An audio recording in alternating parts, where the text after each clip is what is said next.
পড়ছে, শীত পড়ছে, তারা বিছনায় কেমনে লেপটে চেপটে শুয়ে আছে। আর আপনাদের ভাইয়ের হাতে দেখেন কেমনে আটকে ধরেছিল।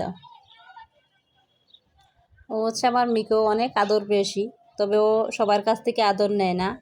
যার কাছ থেকে আদর নেয় সে হচ্ছে ওর বাবা। আপনাদের ভাইয়ের কাছ থেকে একমাত্র সে আদর নেয়। আমি এখন ওর কাছে হাত দিলেই ও আমার সঙ্গে মারামারি শুরু করবো। দেখেন কত আহ্লাদ।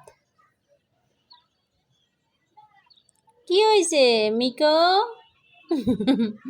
কেমন দুষ্টামি করে দেখেন। ও ঠোঁট এত লাল, লিপস্টিক কি লাগে, ও ঠোঁট যে পরিমাণে লাল। কীভাবে সম্পর্কে ভুল বুঝাবুঝি তৈরি হয় চলেন দেখাবো। রেগে যাই, দেখেন কীভাবে থাপা দেয়, কীভাবে ও রেগে গেছে। ও এখন রেগে গেছে ওর বাবার উপরেই। খুব দুষ্টু। আমি যে ওকে জ্বালাইছি, ও ঘুমের ঘরে টের পাইনি, বাবা ভাবতেছে বাবা জ্বালাইছে। আমি না তো দেখেন কীভাবে করে।